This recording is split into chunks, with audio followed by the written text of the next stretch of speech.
Estuprador é você! Uma das grandes falácias do movimento feminista quanto à emancipação da mulher é a ideia muito vendida, muito difundida, de que foi o feminismo que conquistou para a mulher a inserção no mercado de trabalho. Por isso que eu sou forte, sou guerreira, não sou reprimida, nem calada, sou feminista!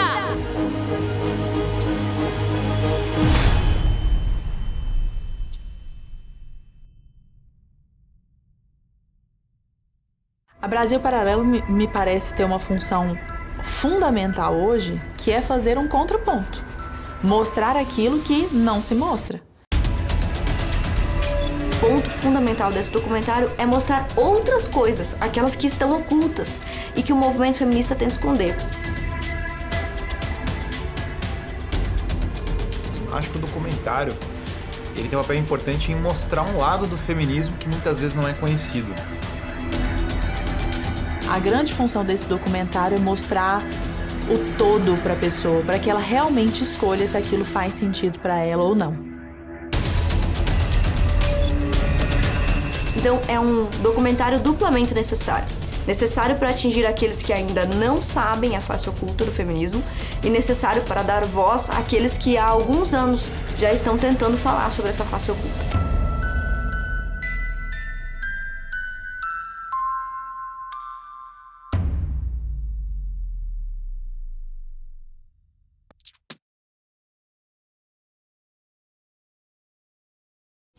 E aí vem uma minoria e cria um medo do Covid, realmente o pânico foi proposital. As pessoas podem até querer ter informação fácil, mas elas vão pagar um preço caríssimo que é de manipulação. E aí eu quero que os médicos que estão assistindo entendam isso. Você não tem o poder de resolver porque você não é Deus, você tem o poder de tentar muito. A arte de curar é você olhar o teu paciente, ficar na beira do leito, ver o que mudou, o que não mudou, porque às vezes o paciente está com a mesma doença, mas a solução para ele é pouco diferente do que do outro. Eu não vim aqui fazer política, eu tenho 62 anos, eu vou continuar fazendo o meu trabalho, ajudando as pessoas, o boca a boca é muito maior. Aliás, eu estou aqui nessa entrevista hoje para ajudar, não faço a menor questão de aparecer e com certeza eu vou ajudar quem está assistindo.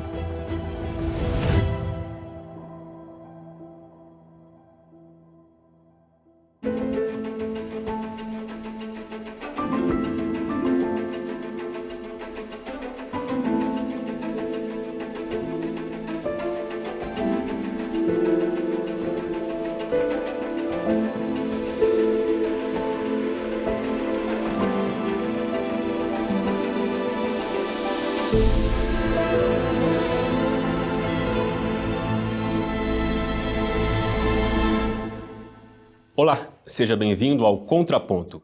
Antes de apresentar meu convidado de hoje, eu queria fazer a você um convite. A Brasil Paralelo acaba de lançar A Face Oculta do Feminismo, um original exclusivo para assinantes. O documentário revela um lado poucas vezes abordado do movimento feminista e propõe um debate sobre o futuro do feminismo. Você pode assistir a esse filme e a mais 60 produções originais diretamente no aplicativo da Brasil Paralelo. Para saber mais, clique no link que está na descrição desse vídeo. Bom, quem está comigo hoje aqui é um médico formado pela Escola Paulista de Medicina da Universidade Federal de São Paulo, onde também concluiu o doutorado em imunologia.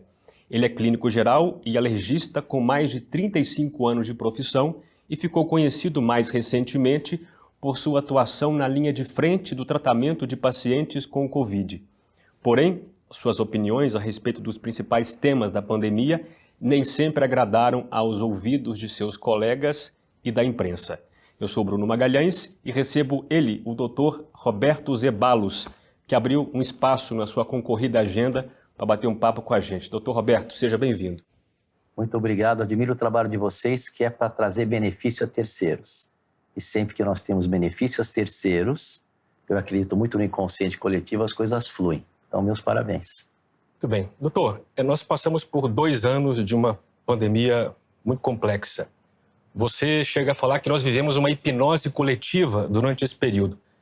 É estranho dizer isso porque, segundo se diz, os governos, os médicos se pautaram pela ciência. Como explicar essa hipnose coletiva se, em tese pelo menos, todos estavam buscando a pauta científica? Bom, eu tenho que contar uma historinha antes, que é nos últimos 30 anos, a medicina saiu da idade das trevas depois que surgiram os estudos randomizados, as medicinas baseadas na evidência. Então, não ficou mais na opinião de alguns médicos. Então, de 30 anos para cá, essa foi a definição de ciência. Só que quando você está diante de um problema novo, em que você não tem tempo de evidências, você tem que resgatar, tem até um livro chamado The Lost Art of Healing, a arte perdida de curar, que envolve atenção, compaixão, amor e observação, que é a mãe da ciência das evidências. Você observa e testa uma tese. Então, foi totalmente inadequado você querer usar evidências com as pessoas sendo entubadas e morrendo. Então, quer dizer, o que a humanidade tem que aprender é que não pode ficar mais tão dependente de guidelines prévios diante de um problema novo. Um problema novo, a solução é outra. Aliás, isso eu acho que foi a grande virtude minha, do meu colega, um gênio, Marcelo Matos, que me trouxe o trabalho do corticoide, que eu já suspeitava que a doença, a inflamação vinha no pulmão só depois que o sistema imunológico era desenvolvido, o que fez na observação a gente chegar à conclusão, ora, a pessoa vai com o pulmão ruim depois do 7º, 8º dia, que é quando a gente desenvolve a resposta imunológica. Ficou claro para mim, com a analogia de conhecimento que a gente tem como é a dengue, que o que estava matando o nosso paciente era a resposta inflamatória. No entanto, as analogias que eles tinham com o SARS-CoV-1 diz que aumentava a replicação viral. Aí eu falei, olha, eu não sei o SARS-CoV-1, eu estou vendo aqui uma reação inflamatória.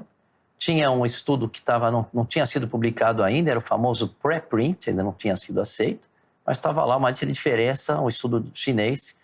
Quem tomava metilprednisolona tinha um índice de sobrevida maior de quem não tomava. Então, quer dizer, qual foi o grande ponto nisso tudo? O grande ponto, quero que os colegas que estão nos assistindo valorizem sim guidelines, mas nunca esqueçam da individualização do paciente e de olhar quando você está diante de um problema novo, porque aí o que conta é a vontade de curar, é o desejo de curar, que aí você começa a ter ideias e essas ideias dão frutos enquanto não temos as evidências. Me preocupa muito, nessa medicina agora do século XXI, que esse lado humano está ficando cada vez mais para trás e o que é muito importante é você atrair esse colega e entender que ele tem que ser mais humano, porque paixão, amor, atenção nunca vai ser substituído por um algoritmo que dá um diagnóstico. Nós vamos ter software, eu mesmo trabalhei num software de diagnóstico, que o diagnóstico vai sair com muita facilidade só com esses algoritmos. E isso vai ter o diagnóstico. E para você fazer a interface com o paciente?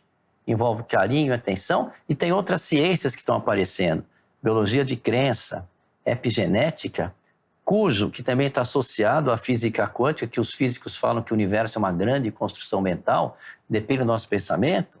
Então, quer dizer, dependendo da atitude do médico, ele estimula esse poder de biologia de crença, olha, você vai ficar bom, nós vamos em frente, os remédios são esses. Isso tem um papel decisivo, que você só consegue estimular essa energia de pensamento, que o pensamento é energia, a energia ela influi na realidade. Tem estudos mostrando que um elétron pode estar em 2.836 lugares ao mesmo tempo. Na realidade, na teoria, isso é infinito. Eu vou já fazer o link, eu vou dizer onde eu quero chegar. Eu quero chegar que a gente vive aquilo que a gente acredita tem uma influência muito grande. Então, se você ficar dependente só dos guidelines, esses colegas vão ser substituídos por algoritmos. Mas a atenção, o carinho, a paixão, o estímulo que você dá para o seu paciente se curar, tem vários estudos mostrando que você está fazendo estudo de um medicamento, aí você vê melhora em 2 grupos que um está tomando medicamento, outro placebo, quando você vê o mesmo médico otimista que está lá. Então, eu acho que nessa hora,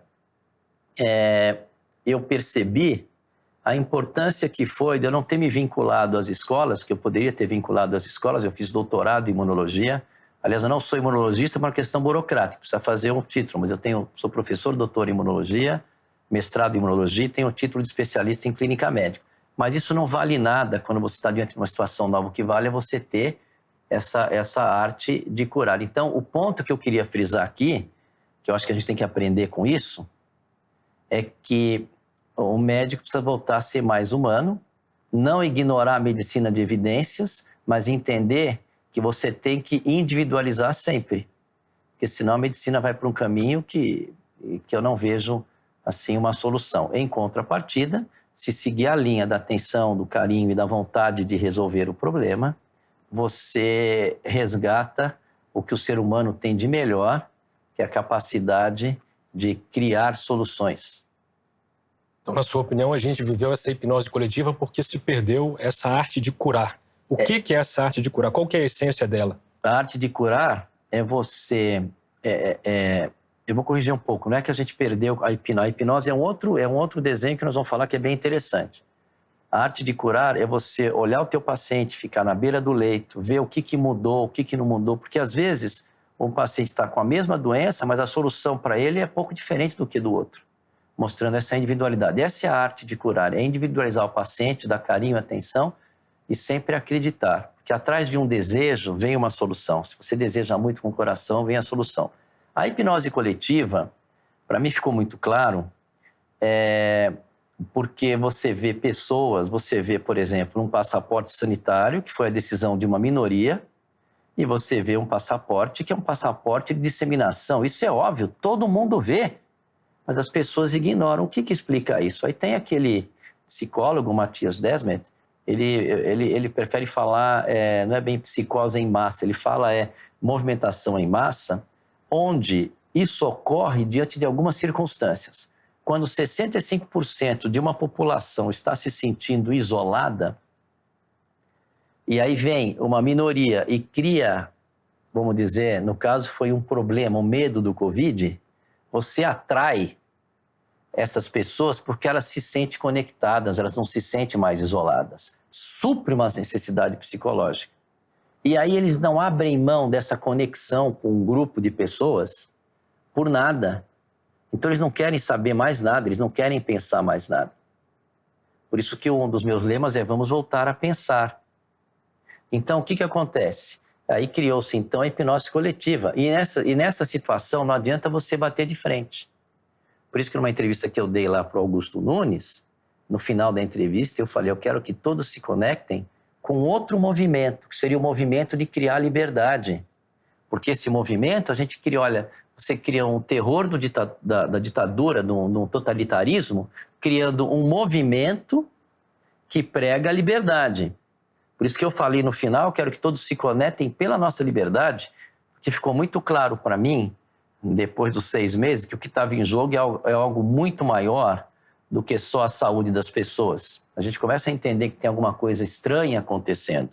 Por isso que esse psicólogo, ele fala, você tem que criar uma outra hipnose, para as pessoas se sentirem conectadas, que foi aí que eles pegaram as pessoas.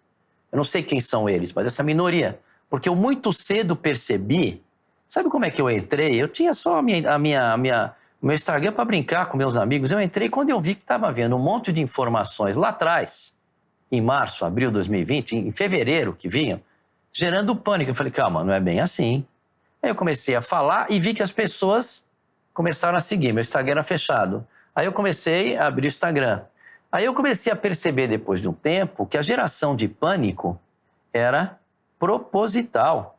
E me lembrei muito, aliás, eu escrevi, preciso mandar um livro para vocês, chama Desejo Eu Realizo.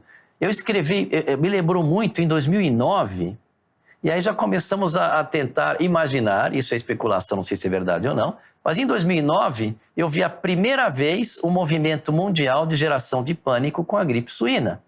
Eu tinha mais trabalho em acalmar os pacientes, porque eu não via aquelas mortes todas, do que resolver a gripe suína, a gripe aviária nas pessoas. Por que isso? Eu via que eu não entendia porque o jornal ficava mostrando, aumentou o número de casos. E você vê aquilo, naquela hora eu falei, bom, por que estão fazendo isso? Isso não está gerando um problema. Tinha gente que morria de H1N1, sim, mas não era o impacto que estava causando, era super exagerado. Aí a hora que eu estava aqui de novo, 11 anos depois, você vê o mesmo sistema, eu fiquei encanado qual é o grau de propósito disso. O que está por trás de tudo isso? Mas eu fiquei focando no meu tratamento, tive sorte de resolver logo antes dos ingleses. Eu percebi, comecei a dar o corticoide na hora certa endovenoso. Aí eu comecei a tratar as pessoas que não tinham condições de internar em São Paulo. Tratei 5 pessoas com sucesso com corticoide via oral. Aí me ligam do Pará, que as pessoas estavam morrendo no carro, doutora Luciana Cruz, conectou um monte de grupos e... Morrendo sem leito. Sem leito, morrendo no carro porque não tinha leito, a cidade estava em colapso. É o milagre do Pará. Publicamos, inclusive, essa experiência numa revista até de boa credibilidade. E aí me veio na cabeça, bom, se eles estão inflamados, estão precisando de corticoide, dá via oral, dá anticoagulante, e o resultado foi assim, foi um absurdo positivo que eu não esperava, apesar de eu já ver que fazendo corticoide na veia, eu resolvi a grande maioria daquela variante selvagem. Algumas outras me deram trabalho e não responderam tão bem assim. Então, a hora que você vê tudo isso, e a hora que me chamou a atenção, a hora que eu quis botar a boca no trombone para dizer, olha, tem essa solução, vai diminuir a internação, vai diminuir a necessidade de ventilação mecânica, eu senti a resistência dos colegas mais acadêmicos, porque eles estavam, isso aqui não pode, gente, você tem que acreditar em si. Tem que acreditar em si. Você está vendo, cuidado com a influência. E eles estavam influenciados pelos colegas americanos, porque os colegas americanos diziam que aumentava a replicação viral no vírus anterior, o corticoide. O corticoide aumentava a replicação viral, só que eles não viram que no final, quem tomou corticoide teve um desfecho melhor do que quem não tomou, com o vírus mais replicado ou não. Então, quer dizer, a gente viu alguns acadêmicos ficaram presos, engessados, e não entender que era uma solução nova e diferente. E isso eu senti que tinha uma resistência muito grande. Tentaram denegrir, tentaram me diminuir, mas eu foquei firme, vamos diminuir o quê? Os meus casos não, a princípio, naquela fase, quando eu comecei a dar corticoide, eles tinham uma evolução muito melhor do que a dos outros colegas. Aí foi no boca a boca, isso foi espalhando, porque na hora que a coisa está pegando, você quer saber o que resolve. E aí chega essa história de acadêmico, demoraram, me criticaram, mas eu não liguei para isso, eu fui em frente, porque eu estava ajudando as pessoas e o boca a boca é imbatível. Agora, a lição que fica é: vamos acreditar mais na nossa observação, essa arte de curar, vamos acreditar mais quando você está vendo que está funcionando. Eu quero fazer um alerta para quem está nos assistindo: nunca vá de explicações para fatos inexistentes, por mais lógica que seja. Vá sempre para os fatos, para depois observações. Vou dar um exemplo clássico disso. O mosquito passa AIDS? Pô, claro que passa. Ele pica uma pessoa com o vírus. Depois ele pica outro. Borrachudo. Pô, se fosse ilhabela naqueles blocos todos, ia ter. Então você tem uma explicação lógica, que o mosquito vai, pica, o vírus fica na boquinha do mosquito, vai lá, ele pica outro, e fica e transmite. Só tem detalhe, esse fato não existe. Cadê o fato? A explicação é maravilhosa. Ela é lógica, ela é coerente. Funciona, né? Por isso que eu quero que as pessoas, que o ser humano de hoje, não caia na tentação de pegar a informação pronta. Porque 30 anos atrás, coincidência ou não, na mesma época começaram as medicinas de evidência, 30 anos atrás começou a internet também.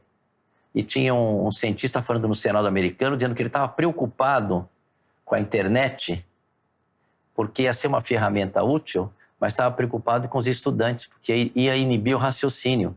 Quem quiser saber a distância da Terra à Lua, é só chegar lá, se tem. Mas ele falava, mais importante do que saber a distância é como ela foi calculada, que é uma solução simples, é o teorema de Pitágoras. Você pega dois lados na Terra e aí você chega à conclusão. Mas isso deu uma atrofiada. E como eu já falei em algumas entrevistas, as pessoas podem até querer ter informação fácil, mas elas vão pagar um preço caríssimo, que é de manipulação. Então, se a gente quiser voltar a crescer a humanidade, ela tem que voltar a pensar. E eu vejo que existe um estímulo muito negativo na educação das crianças no mundo inteiro. Eu nunca vi isso. De querer nivelar por baixo. E os primeiros 7 anos, já fala o Bruce Lipton e os próprios jesuítas, é quando você dá todo o potencial para essa criança não ter barreiras limitantes. Vou voltar um pouco para a física aqui. O universo é uma grande construção mental, mas depende da sua percepção. Tudo aquilo que você consegue hoje no seu dia a dia é como você percebe o universo. E como você percebe o universo vem de crenças que foram criadas nos primeiros 7 anos, quando a onda cerebral é uma onda teta, que é a onda de programação. Por isso que as grandes soluções para você conseguir realizar os seus sonhos é você trazer a onda para a programação, que é a onda teta, que é na meditação que a gente faz. Então, eu estou vendo, no presente momento, que estão querendo diminuir todo o potencial do ser humano. Porque o ser humano tem um potencial, e o meu próximo livro vai ser Nasce o Semideus, uma evolução na espécie, que as pessoas aprenderem a controlar os seus pensamentos, porque o pensamento é energia. E tem estudos mostrando na biologia de crença, você libera substâncias com propriedades curativas e vai por aí afora. Agora, voltando para um assunto que interessa para quem está assistindo. Realmente, o pânico foi proposital. E uma coisa que me chamou a atenção, que ficou claro no primeiro momento, é que as medidas restritivas de isolamento, de você manter na residência, num primeiro momento, o que ficou claro para mim era: vamos nos adaptar ao sistema de saúde. Então, a gente faz isso por uns 30 dias. Na sua opinião, fazia sentido isso? Não, eu dei uma entrevista em abril dizendo que não faz o menor sentido você fechar tudo. Faz sentido você... não temos estrutura, se todo mundo ficar doente ao mesmo tempo vai dar problema. Porque o vírus poderia pegar várias pessoas e congestionar hospitais. Opa, então, vamos montar a estrutura, vamos abrir o hospital de campanha, vamos montar a estrutura, depois de um mês, a gente libera as pessoas de baixo risco. Não, mas isso ficou algo eterno. Aí já é desculpa, mas já é limitação. Você deixar uma restrição eterna, porque aí o vírus vai só ficar esperando de braço cruzado você sair, você está no cárcere. Ao passo que se você tem algum conhecimento, as pessoas de baixo risco podem frequentar, elas vão criando, vão se imunizando. Então, quer dizer, o primeiro propósito é que as pessoas foram esquecendo disso. As pessoas acreditaram, não vou sair para não pegar. Mas não é isso.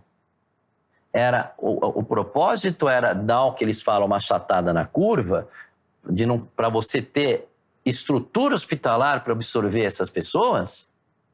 E depois, a hora que tiver, aí você libera.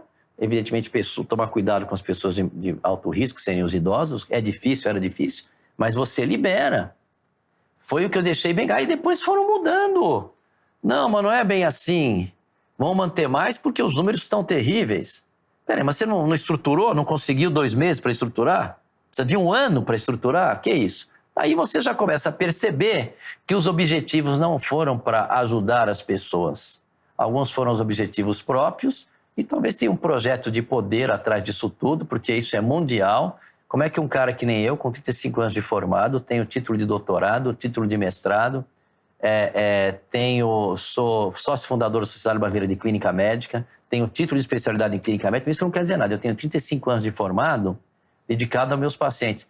Como é que o agente de checagem vem checar o que eu estou falando? Aí eu falei e eles erraram 4 vezes. Isso me chamou a atenção. Aí eu vi que tinha um projeto que não era interessante ter soluções terapêuticas. Eu vi que não interessava ter soluções terapêuticas. Mas eu, na linha de frente, eu ia tratando, não queria nem saber. E aí espalhou, depois do Milagre do Pará, que a gente chama, fizemos um Zoom com a doutora Luciana Cruz e os médicos que participaram, que foram verdadeiros heróis. Eles pegaram gente, deram corticoide oral, mas pegaram Google de mergulho, botaram oxigênio, salvaram muita gente. Cito aqui Cartiane, cito a Fernanda Lima, cito a Karina Petra em Brasília, cito o Germano no Sul. As pessoas seguiram com o tratamento que funcionava. Então, quer dizer, a hora que você vê tudo isso ocorrendo, isso não conseguiu ser contido.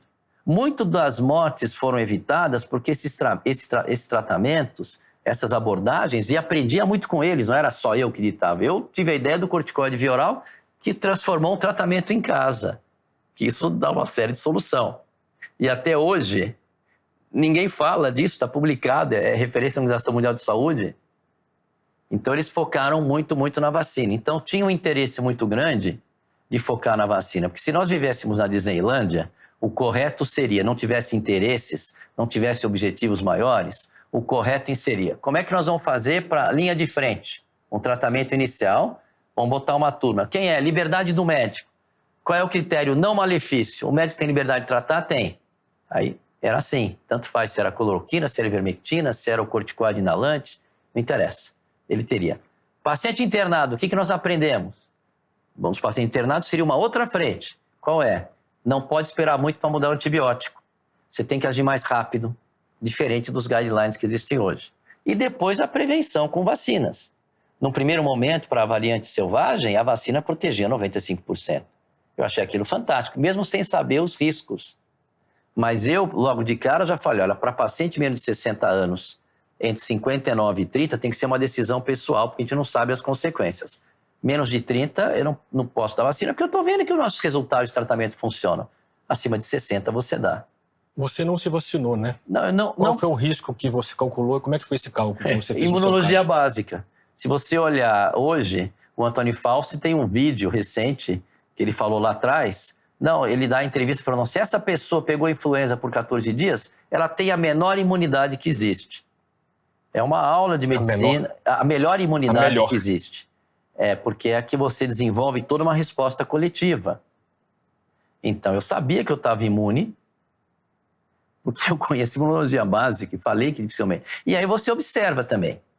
Não adianta eu achar que está imune para imunologia básica e depois eu começo a ver um monte de reinfecção. Não.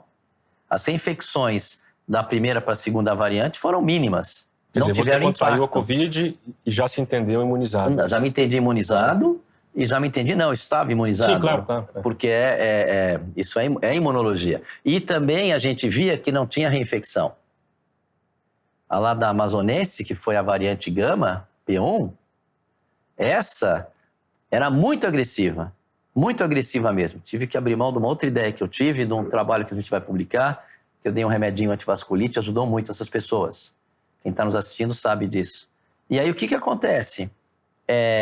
A hora que você vê que não tem reinfecção, ou que as reinfecções não têm impacto na pandemia, conversava com o pessoal, está tendo reinfecção? Está tendo reinfecção?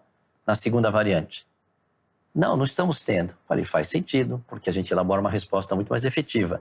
Quando veio a Delta, que aqui no Brasil não teve o menor impacto a Delta, porque ela tem a estrutura molecular muito parecida, essa é a minha interpretação, com a variante amazonense, que fez um estrago aqui. Então, ela não teve muito espaço, porque as pessoas já estavam relativamente imunizadas. E a Delta mudou um pouco, tinha um pouquinho mais de reinfecção do que a primeira, mas muito pouco sem impacto.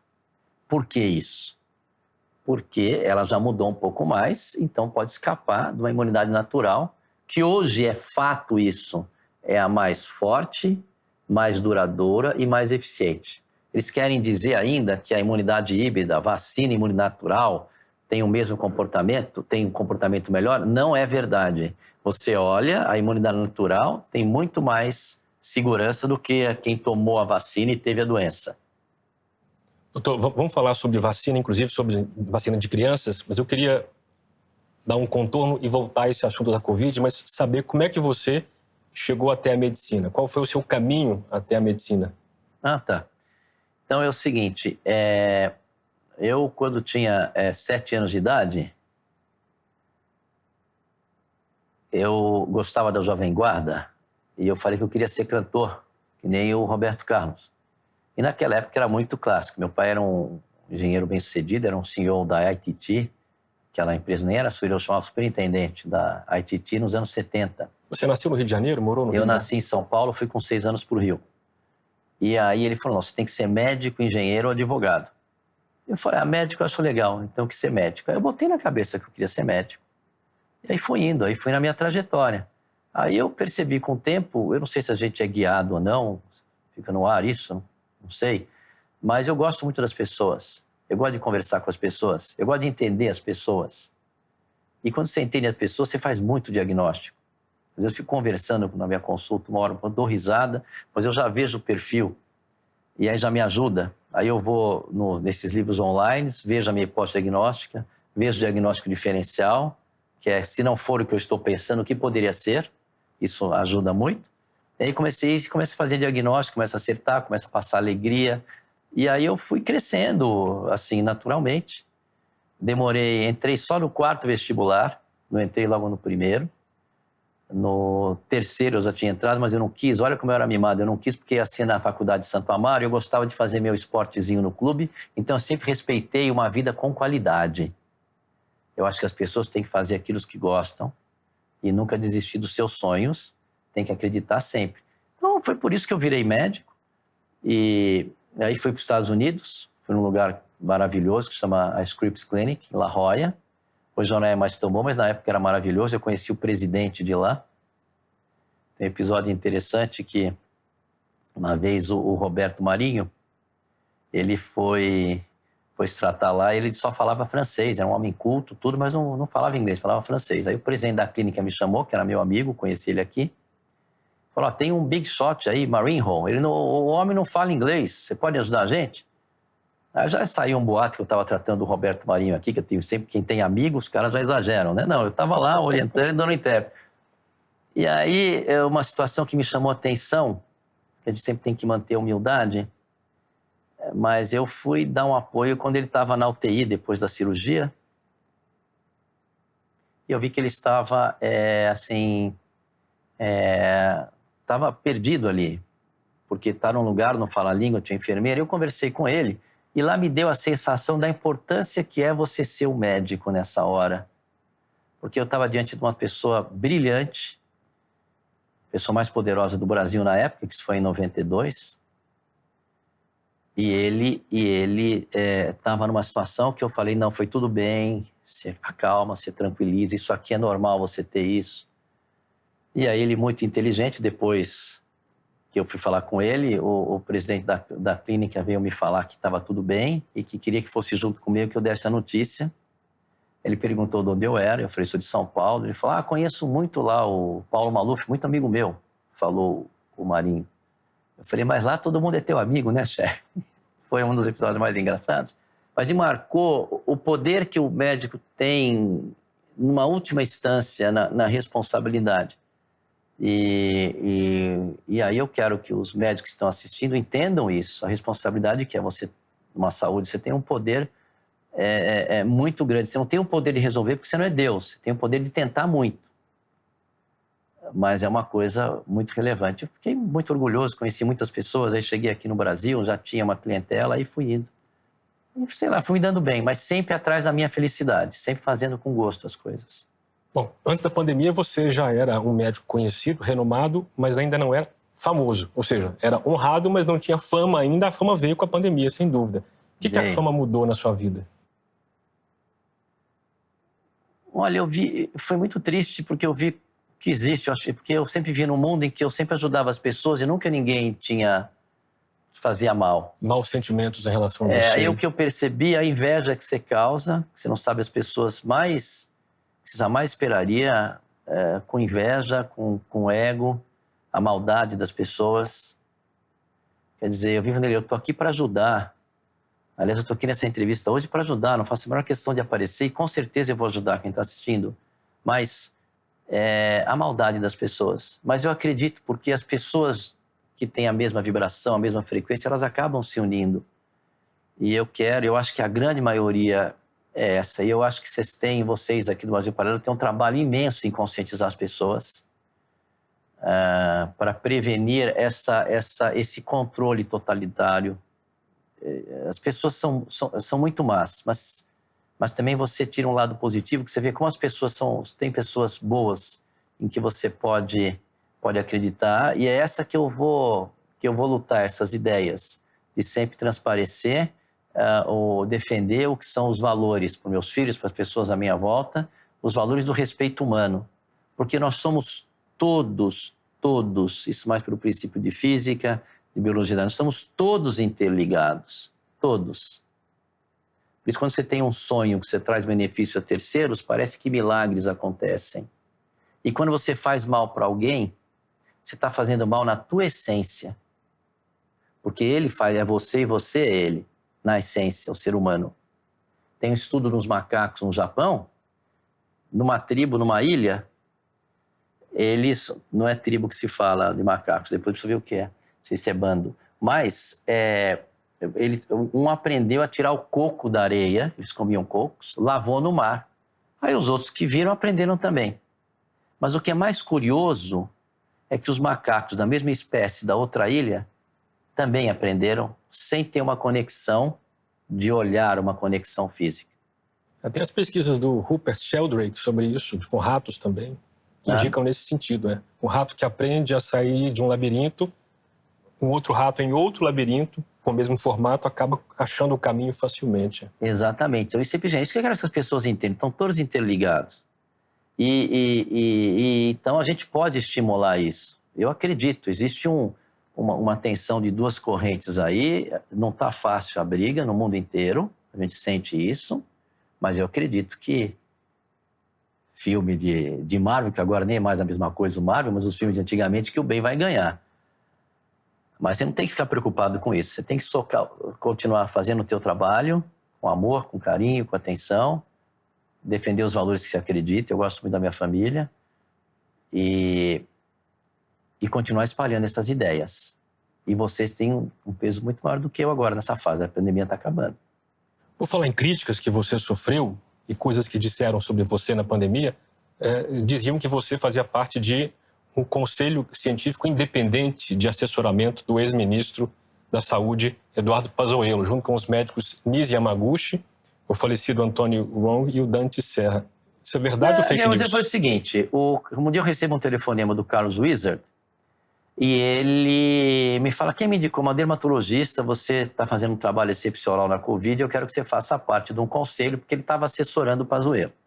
E nesse conselho, ele chama algumas pessoas, mas não era um conselho ativo, a gente conversava, e eu fui chamado por causa do Pará, porque eu tinha uma solução resolutiva. Era informal.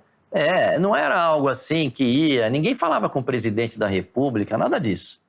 A Nise defendia a cloroquina, eu nunca dei cloroquina no início, porque eu achava que a potência dela é pequena, mas no início sim ela pode funcionar, como a doutora Raíssa tem uma experiência brutal, mas na segunda fase eu sabia que não funcionava, mas nós estávamos lá para dar ideias, e aí o Wizard ia aconselhar o ministro, ia ver, não teve grandes influências, tanto que era um grupo que tinha, depois de 12, eu falei, esse grupo aqui não está indo muito para frente, eu vou sair desse grupo, não tem mais o que ajudar. Eu ganhei força a hora que o inglês provou que eu estava certo, 3 meses depois, com corticoide. E a gente já tinha salvado um monte de gente com corticoide. O Pará foi salvo antes de sair a medicina de evidência do recovery, mostrando que realmente o corticoide fazia diferença.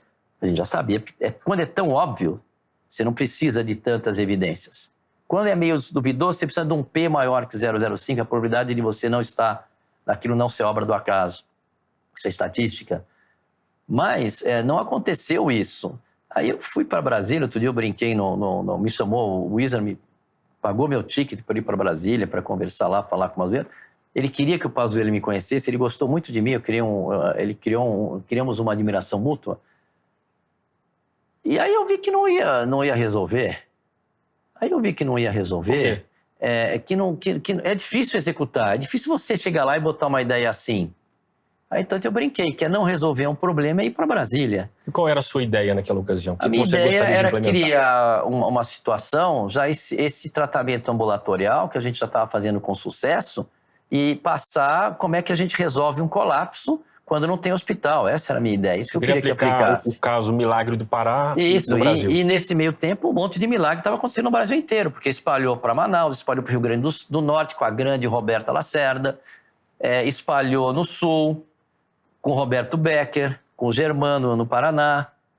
Porque quando funciona, meu amigo, não tem essa. Você vai tratando e curando, tratando e curando, tratando e curando. Então não tem essa, está na grande maioria em casa. E pregam que a doença mata não sei quantas pessoas. Então, E o ministro Pazuello chegou a ouvir sua proposta? Ficou de pensar? Não, nós estávamos lá conversando, tive uma reunião apenas. E aí eu quis falar alguma coisa, falou, não, essa ideia eu já ouvi, não sei o quê. Aí eu já vi que não ia. Porque dentro do Ministério tinham várias versões. E naquela época eu queria bloquear já que tinha uma tese, como não faz malefícios, que as pessoas não entendem. Você dá ivermectina porque não tem malefício. Esse é o princípio da ética médica. Você não está fazendo mal para o seu paciente, se ajudar, se ajudou. Aí já tinha dentro do próprio Ministério, tinha uma divisão política, eu falei, eu não vim aqui, você percebe que não iam acatar. Então eu falei, eu não vim aqui fazer política, eu tenho 62 anos, eu vou continuar fazendo o meu trabalho, ajudando as pessoas, o boca a boca é muito maior. E eu nunca quis fazer política com isso. Teve uns colegas meus maravilhosos, eles foram homenageados em Brasília. E eu falei, não vamos fazer isso, porque vocês vão ter um fundo político. Quem são esses? Não, foram lá os Médicos pela Vida, então foi a doutora Luciana Cruz, brilhante, e vários colegas foram lá, a pandemia já estava acabando antes da Amazonense. Então eles foram lá para serem homenageados pelo presidente, admiram muito o presidente. Só que a partir do momento que eles tomam esse movimento, tomam uma postura dessa, virou política, não é mais medicina. Apesar deles fazerem uma medicina de primeira linha, mas vão ser atacados. Eu fui homenageado por causa do Milagre do Pará nesse evento, mas eu não fui. Eu não fui porque ia me misturar com política. E eu achei que ia atrapalhar, e dito e feito. Naquela época não pegavam no pé da ivermectina. Depois começaram a pegavam só da cloroquina. E aliás, eu escolhi ivermectina porque eu sabia que não ia ter problema político. Então fiquei 8 meses sem problema com ivermectina. Queria falar da carta que escreveram contra você. Os médias, então, Os 20 professores da Unifesp escreveram uma carta dizendo que pretendiam denunciar a desinformação que supostamente o senhor veiculava. O senhor recebeu essa carta e como é que o senhor reagiu a Depois ela? foi circulando e essa carta tinha um cunho muito político. Eles não mandaram a carta a você? Primeira foi de repúdio à minha pessoa. Eles mandaram para você? Não mandaram nada. Isso ficou circulando na internet. Sim. Não recebi nada pessoalmente. Sim. Fui atrás do reitor, fiz uma notificação. O reitor falou, a Unifesp não tem nada a ver com isso. É uma opinião pessoal dos professores. E ele respeita quem que o professor quiser escrever, que escreva. Mas era uma carta dos professores. Você conhecia esses professores já? Sabia? Tinha uns que eu conhecia, muito engraçado, um até era próximo da família, mas estava lá um oftalmologista, um proctologista, um monte de gente que não vê um caso de Covid. Vem falar com a gente que viu 6.500 casos, 7.000 casos. Então eu vi que tinha um cunho político, porque nas faculdades tem isso. Eu estava fora de política. Mas quiseram desmerecer porque a entrevista que eu dei no Direto ao Ponto para o Augusto Nunes foi muito verdadeira, como essa aqui. Eu sou verdadeiro, eu sou essa pessoa que você está vendo, não tem nada atrás de mim aqui. Então, meu objetivo, o meu critério para nós não nos perdermos, sempre foi botar o meu paciente em primeiro lugar e trazer benefício a terceiros. Se você segue esse critério, ninguém te segura. Não é vaidade pessoal, eu não tenho canal no YouTube, eu não tenho, nem faço questão de ter. Então, o que acontece? Quando você... Então, eles vieram com essa história e no final eles ainda falam aquelas informações, se por acaso mudar, porque eles me chamaram de analfabeto, que eu falei que era analfabeto quem queria vacinar criança. Eu não falei isso. Eu falei na entrevista, é analfabeto irracional o empresário que exigir passaporte sanitário e esse funcionário dele vai pegar a doença e vai disseminar. Então, isso é uma falta de raciocínio. Isso é um fato que estamos falando. Quem se vacina, transmite e transmite igual. Não é que transmite menos. Transmite igual. Então, quer dizer, isso que eu falei. Eles falaram que eu chamei de analfabeto quem vacina criança. Eu posso até fazer uma correção, não falei isso. Eu pensei custo-benefício. Porque o pessoal não pensa, ou não quer pensar, ou não interessa pensar. Nós estamos com uma variante Ômicron, que já causa uma reinfecção de 48%. Quem já teve tem um caso muito leve, porque já tem imunidade prévia da outra. E não está lotando o hospital. Então, primeiro critério, naquelas circunstâncias atuais, não tem sentido vacinar criança. Essa foi a minha defesa. Por que isso? Porque a gente não sabe as consequências. Aí depois que a gente deu essa entrevista, o FDA e o CDC passaram um monte de dados que estavam escondidos de fatalidades, de miocardites. Eles passaram isso. Aí você vai dar isso para uma criança que está em evolução, sabendo outro ponto. Cadê as fatalidades das crianças? Aonde estão? Você vai olhar, são crianças com comorbidades. As crianças sadias não têm. Aí por que você vai botar um imunoterápico que você põe uma informação que incorpora a célula do indivíduo a produzir uma proteína que sabidamente é tóxica e não está segurando a infecção? Qual é a lógica disso? E aí você põe em risco fatores, já riscos para eventos conhecidos e desconhecidos a médio e longo prazo. Então não tem sentido você... E lá atrás, quando eles falaram que protegia 95%, eu falei, vamos dar para essas pessoas, mas eu ainda pensei que ainda não tinha um estudo de longo prazo, só para as pessoas idosas, porque eu não estou perdendo ninguém com menos de 60 anos. Ninguém. E os casos que eu perdi vieram muito avançados já. Quem começa o tratamento direitinho desde o começo, dificilmente a gente perde. Então, a hora que você vê que eles falaram que era analfabeto, eu não falei isso. E no final eles baixam a guarda, eles ficam vulneráveis. Se mudar, a gente muda. Quer dizer, então se as crianças morrerem, se mudam de opinião, é isso? Fiz uma notificação, ninguém respondeu. Não vou perder meu tempo com isso. Fiz mais a pedido da minha família, pedido de colegas. Tem uns colegas que são bélicos aqui. Você entrou com alguma ação judicial ou não? Entrei com uma ação de notificação para se explicarem. A jornalista da revista não respondeu, porque ela me chama de negacionista, recebe carta de repúdio da Unifesp. Tem erros claros ali. Ela precisa definir o que é negacionista numa pessoa que tratou 7.500 pessoas e teve uma ideia que resolveu o colapso e espalhou no mundo inteiro. Às vezes, também, eles tiveram a mesma ideia porque chegaram à mesma conclusão que eu. Não quero dizer que eu sou o pai disso tudo. Aqui no Brasil, com certeza. Lá fora, alguns. Mas como é que ele vem me chamar de... O que é negacionista? É deixar o pessoal morrer? É ser negacionista? Me chamou de negacionista. Precisa definir o que é. É que isso já foi um rótulo que foi criado para acabar com... para destruir a reputação. Mas é difícil destruir uma reputação naquela época já, quando eu já tinha não sei quantos mil casos assim, com sucesso, e os médicos do Brasil inteiro. E aí não preciso nem me defender, essa galera vem toda me defendendo. E outro erro é que falou que foi a Unifesp. Isso é gravíssimo. Não foi a Unifesp. Foram médicos, que eu entendo. Porventura são professores da Unifesp. São professores da Unifesp, mas tem outros professores que me adoram lá. E que usaram o meu tratamento. Um monte de gente. E aí, o que acontece? Não é o meu tratamento, a ideia que a gente teve, eu não quero ser arrogante nessa situação. Mas o que acontece? Você vê que é um cunho político. O que um oftalmologista vai falar? O que ele sabe? Ele viu o contrato da Pfizer, que a vacina ainda está em experimento? Ele viu as miocardites?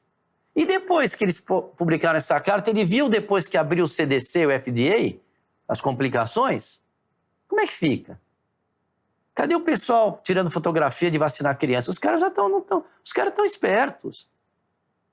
Queria entender um pouco o caráter experimental de uma vacina. O que é uma vacina experimental e quando essas vacinas contra a Covid vão deixar de ser experimentais? Tecnicamente, o que é isso? Bom, então, experimental é quando você não tem todas as fases de um estudo concluído. Então, geralmente demora de 4 a 5 anos. Então, tem a fase em animais, depois tem a fase involuntário, depois tem a fase do clinical trials, e só que isso tudo foi em 3 meses. Você sabe que vai acontecer em 6 meses? Você não sabe. Então isso seria o caráter experimental. E outra coisa que chama atenção, ela não se responsabiliza. Quem se responsabiliza pelos erros? Lá na Itália, teve uma mulher que estava sendo coagida a tomar, porque não podia entrar, aí teve acho que alguém faleceu, a hora que foram atrás, falou, não, você tomou porque você quis. E não tem com quem se responsabilizar. Então, o que eu entendi é que houve muito foco nas vacinas. Não que elas não são úteis, eu prescrevo vacina, tem margem de segurança. Mas houve sim um foco para essas vacinas, e o argumento de eu não ser a favor de vacinar a criança, tudo é custo-benefício, porque o momento atual não mostra isso. A vacina escapa da Omicron, a Omicron escapa da vacina com facilidade. Mesmo crianças de 5 a 11 anos, você acha que não é o caso? Não, eu acho, não tem o menor sentido. Outro dia, eu não sei, eu vi um passant que disse que morreram 325 crianças com a Omicron, assim, no Brasil. Eu falei, mas espera aí, vamos analisar cada caso dessas crianças, porque não é o que a gente vê. Na época da Amazonense, todo mundo conhecia alguém que estava internado. Você tinha um amigo internado, todo mundo. Você está observando isso. Cadê a observação das crianças que estão morrendo?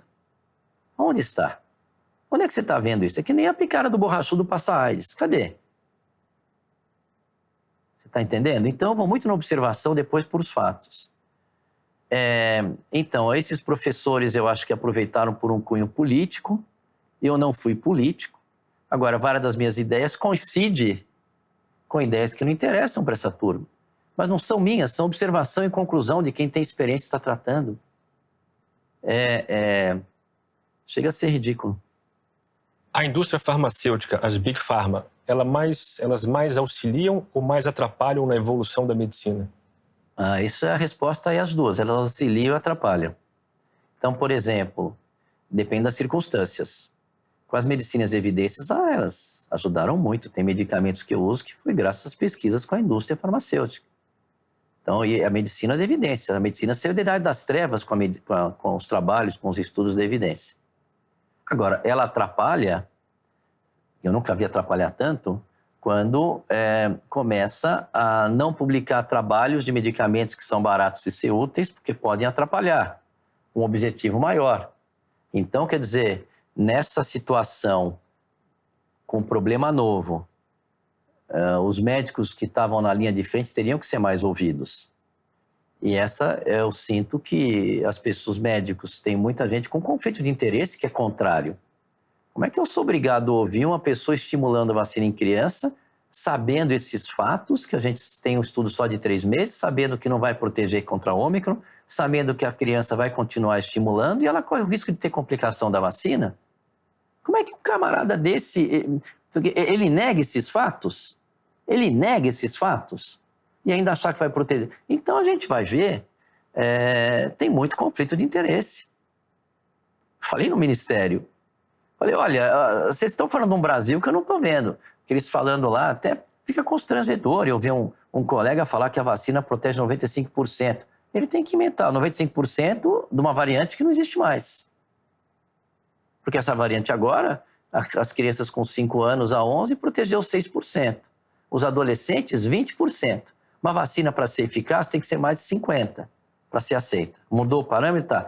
Tá bom. Vamos supor que não causasse malefício. Então tá bom, não causa malefício. Mas causa. Ela produz uma proteína tóxica que fica circulando. Então é isso. Nunca fui contra a vacina. Sou a favor de vacina, só que eu sou a favor primeiro do meu paciente. O resto vem depois.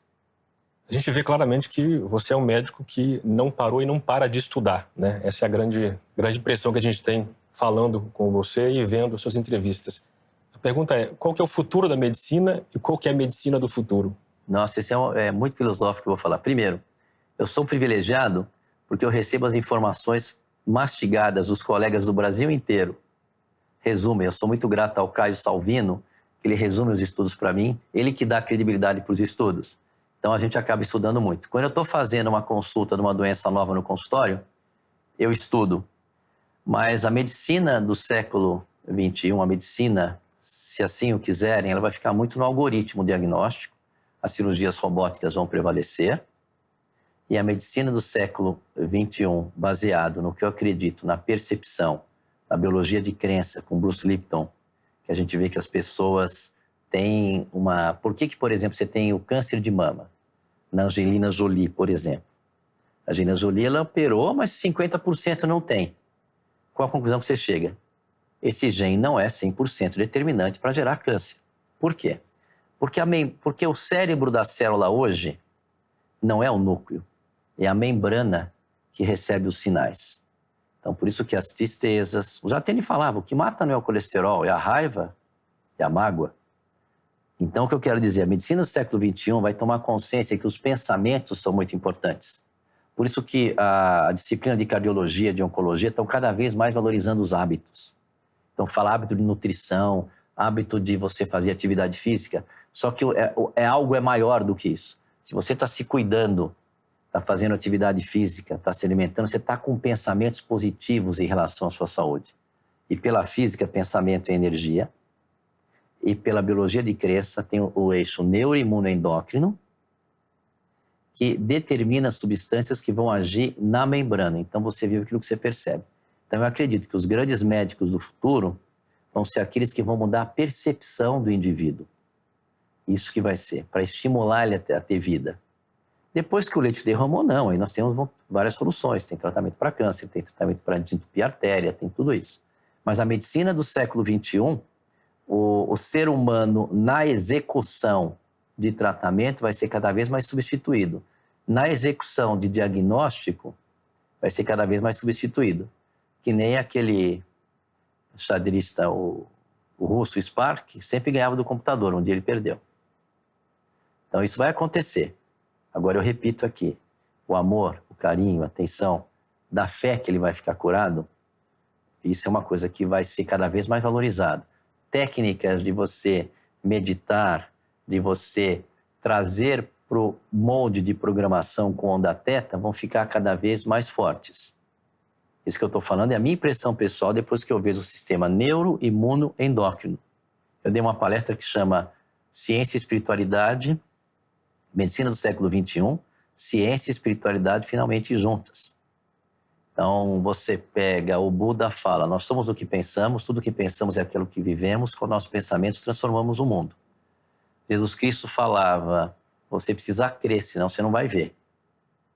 Então, é quando você acredita. Aí você vê a física quântica, o que a gente vive é uma percepção, é uma construção mental. E eu vejo isso. Eu tenho milagres num livro que eu esqueci de trazer para vocês. O que fez a diferença foi o paciente acreditar em mim. Eu nem estava sabendo isso. Então, a medicina do século XXI ela vai ficar mais automatizada. Os colegas que fazem diagnóstico vão ser substituídos por softwares de algoritmos. Mas a interface ainda vai ser mudança de percepção. Essa é a minha ideia. Se deixarem, né? Vamos ver. Estamos chegando ao fim da entrevista. Queria fazer algumas questões aqui rápidas. Uma qualidade indispensável no médico e um defeito que não dá para suportar no médico. Qualidade indispensável. Tem que ter vontade de curar, com amor. Essa é a qualidade indispensável. É algo que não pode acontecer em médicos. Médicos, inclusive, foram assistentes meus. Eu estou numa posição muito boa, admiro muito o trabalho dele. Mas a arrogância e a humildade, você não pode perder. A hora que você começa a se achar, é o primeiro ponto para você cair. Isso vale para qualquer ramo. Respeito ao próximo. Então, os desrespeito eu acho assim, péssimo. Então, esses valores que nós temos que valorizar cada vez mais. Um defeito seu que você ainda não conseguiu se livrar. Ser pontual. Eu não sou pontual nas minhas consultas. Esse seria um defeito. Outro defeito, que eu não acho que é defeito, acho que é qualidade, é não brigar. Os caras vêm me bater, eu não ligo, eu sigo em frente. Isso pode ser um defeito. Tem gente que acha que eu teria que me posicionar mais. Mas o tempo me ajuda muito. Quer dizer, o tempo mostra que a gente está com razão. Outro defeito... É isso, é mais o meu horário com o paciente. Isso é péssimo, mas eles acabam acostumando, mas eu vou ver se eu melhoro isso esse ano. Propósito para o ano, né? Pontualidade. Uma verdade que a ciência não vai conseguir provar e vai continuar sendo verdade. Ciência e espiritualidade estão sempre juntos. É uma verdade que a ciência não vai conseguir provar. Olha... Mas eu acho que com o tempo vai provar a importância do amor que o médico dá para o paciente, do carinho, no resultado da cura. Já tem algumas evidências disso, mas é difícil a pessoa aceitar logo de cara. Ou aceitar, por exemplo, isso é difícil provar, mas dá para constatar, você vive essa experiência, de que nós vivemos, hoje, nesse momento, nós estamos presos nesse universo e nesse espaço dessa entrevista. De olhos fechados, estão todos os elétrons esperando, segundo aquela experiência de dupla fenda. Existem infinitas possibilidades. Dependendo de como você percebe o ambiente, como você programa, você pode abrir e modular a tua realidade. Isso vai ser difícil de provar. Tem aquele cientista, o Yuri Noah, ele escreveu o Homo Deus. Está dizendo que isso vai ser uma coisa interessante porque ele diz que com o algoritmo nós vamos determinar as emoções com as reações químicas cerebrais. Então, a pessoa que tem medo de alguma coisa que ele nem sabe, o computador vai dizer antes. Ele acha que isso vai ser o Homo Deus, essa simbiose. Só que eu discordo dele de um aspecto. Nós temos aqui a glândula pineal, que é um broto que veio no embriogênese dos olhos. Receptor para luz, receptor para som, energia luminosa, energia sonora, energia química, você sabe o que é ácido e o que é base. Só que aqui tem cristais. E esses cristais têm acesso aos diferentes imaginações e universos disponíveis. Então, a glândula pineal, segundo René Descartes, é a glândula do além. Então, essa glândula que nós temos aqui, ela é capaz de sintonizar qualquer universo que você queira quando você programa. Isso parece meio pouco palpável para quem está nos assistindo, mas quando a gente, desde cedo, eu vi isso e vi outras pessoas que pensam igual, tem o sistema neuroimunoendócrino, a gente sempre, quando deseja, você que está nos assistindo, algo com o coração, você vê que as coincidências começam a fazer com que você viva esse universo que você desejou, desde que você se julgue merecedor. Então, eu contradizo, eu não acredito, porque esse cientista, ele trabalha com o universo. E nós temos uma máquina que pode trabalhar em universos infinitos. Então, ele ainda tem muito chão. Porque se o dia que ele conseguir fazer uma máquina que consegue enxergar todos os universos, aí sai a máquina do tempo. Porque os universos são infinitos, inclusive todos os tempos são infinitos. Mas se isso acontecer, nós estamos num papo meio bem aberto aqui agora, Sim. mas se isso acontecer, sim. Mas por isso que eu acho que por mais que o computador enxergue o que você quer, sabe se você é gay antes de você ser, sabe que você é machão antes de você ser, ele vai estar trabalhando num universo preso no tempo e no espaço onde esse computador está trabalhando. De olhos fechados, não. De olhos fechados, a nossa imaginação é infinita. Uma Ferrari nasceu de uma imaginação. A cura do corticoide nasceu com um desejo grande de eu curar e as ideias apareceram. Ninguém falava isso. O primeiro caso foi em 20 de março. Então, isso eu acredito. E para terminar, para onde você espera ir depois da sua morte? Essa é uma pergunta difícil. A gente não sabe o que vem depois. Eu acredito na eternidade, porque num livro que eu escrevi, eu tive algumas experiências na adolescência de ter a sensação de estar fora do corpo. Você faz menção ao desejo, logo realizo. Esse livro, Desejo, Logo Realizo.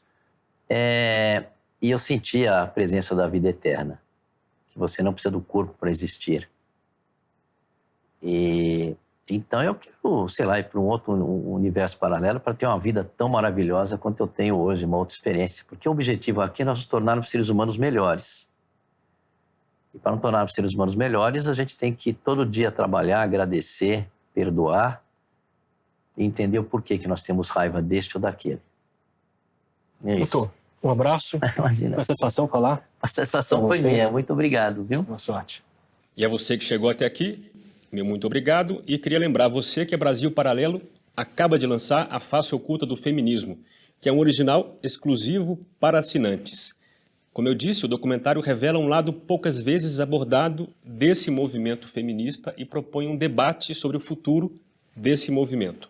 Você pode assistir a esse novo filme e a mais 60 produções originais diretamente no aplicativo da Brasil Paralelo. Para saber mais, basta clicar no link que está na descrição desse vídeo. Um abraço, aguardo você no próximo Contraponto. A Brasil Paralelo me parece ter uma função fundamental hoje, que é fazer um contraponto. Mostrar aquilo que não se mostra. O ponto fundamental desse documentário é mostrar outras coisas, aquelas que estão ocultas e que o movimento feminista tenta esconder. Acho que o documentário ele tem um papel importante em mostrar um lado do feminismo que muitas vezes não é conhecido. A grande função desse documentário é mostrar o todo para a pessoa, para que ela realmente escolha se aquilo faz sentido para ela ou não. Então é um documentário duplamente necessário. Necessário para atingir aqueles que ainda não sabem a face oculta do feminismo e necessário para dar voz àqueles que há alguns anos já estão tentando falar sobre essa face oculta.